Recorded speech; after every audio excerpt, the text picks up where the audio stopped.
जीवन में सफलता हासिल करना चाहते हैं तो आलस्य को अपने पास आने ना दें। आलसी की तुलना उस तालाब से की जा सकती है सीमा में बंध जाने की वजह से, जिसके पानी में सरांध व काई जम जाती है, जबकि अनवरत चलने वाली नदी का पानी सदैव निर्मल रहता है। यदि आप दिन भर घर में पड़े रहते हैं तो आपके हाथ पैर जकड़ जाएंगे, आपको चलने फिरने में दिक्कत होगी।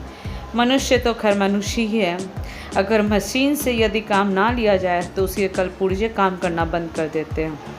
चलिए फिर आपको इसी बात पर एक कहानी सुनाती हूँ। बहुत पुरानी बात है। किसी देश में एक बूढ़ा व्यक्ति रहता था। वह काफ़ी मेहनती था, खेतों में काम करके अपना गुजारा करता था। उसके 3 लड़के थे जो बड़े ही आलसी थे। उसकी आलस्य की वजह से बूढ़ा और उसकी पत्नी काफ़ी परेशान रहते थे। दोनों अपने लड़कों को समझाने की कोशिश करते, लेकिन तीनों अपने आलसीपन से बाज नहीं आते। एक दिन बूढ़ा किसान चल बसा। बुढ़िया ने अपने बेटे को खेत पर जाने के लिए कहा, लेकिन वे गए नहीं। जब तक अनाज था बुढ़िया ने उनको बना बना कर खिलाया। आखिर में एक दिन घर का सारा अनाज खत्म हो गया। जब घर में एक भी दाना नहीं बचा तो बुढ़िया ने अपने बेटों से काम धंधे के लिए कहा, लेकिन वो तब भी नहीं गया। एक दिन सुबह बुढ़िया उठकर रोने लगी। माँ को रोते देखकर उसके बेटों ने पूछा तो माँ ने बताया, सपने में तुम्हारे पिता आए थे। उन्होंने बताया कि यदि तुम लोग खेत में से गढ़ा हुआ धन निकाल कर ले आओ तो हमारी गरीबी दूर हो सकती है। तो इसमें रोने की क्या बात है? लड़कों ने पूछा।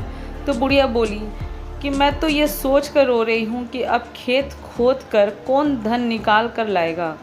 किसी दूसरे से कह भी नहीं सकती हूँ, इसलिए रो रही हूँ। बुढ़िया की बात सुनकर तीनों बेटे खेत में जाकर ज़मीन खोदने लगे। तीनों बेटे एक ही जगह खुदाई कर रहे थे। ये देखकर बुढ़िया ने कहा, धन खेत में कहीं भी हो सकता है, इसलिए पूरे खेत की अच्छे से खुदाई करो। पूरा खेत खुद जाने के बाद जब धन नहीं मिला तो तीनों बेटे नाराज़ हो गए। बुढ़िया ने कहा, ठीक है, सपने में तुम्हारे पिता के आने पर मैं उनसे इसकी शिकायत ज़रूर करूँगी। जब खेत की खुदाई हो गई है तो क्यों ना इसमें अनाज बो दिया जाए।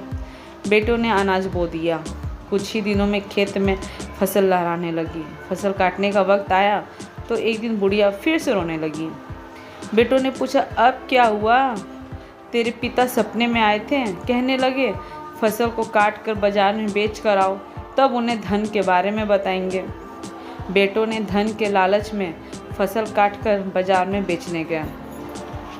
फसल बेचने पर जब उन्हें धन मिला तो तीनों बेटे बहुत खुश हुए। उसी दिन से तीनों ने आलस्य त्याग कर खेत में काम करने लगे। ऐसे ही यदि आप भी अमीर बनना चाहते हैं या अपने जीवन में सफल होना चाहते हैं तो आलस्य से बचें। आलस्य गरीबी है, आलस्य असफलता है, आलस्य नाकामयाबी है, आलस्य अमीरी का दुश्मन है। आलस्य को दूर भगाएं और सफल व्यक्ति बन जाए। सफल बनना है तो आलस्य को त्यागना होगा। आलस्य से जीवन के रचनात्मक पल नष्ट हो जाते हैं। उम्मीद है आपको ये वीडियो आपकी ज़िंदगी के कुछ तो आलस्य कम कर ही देगी। Thank you.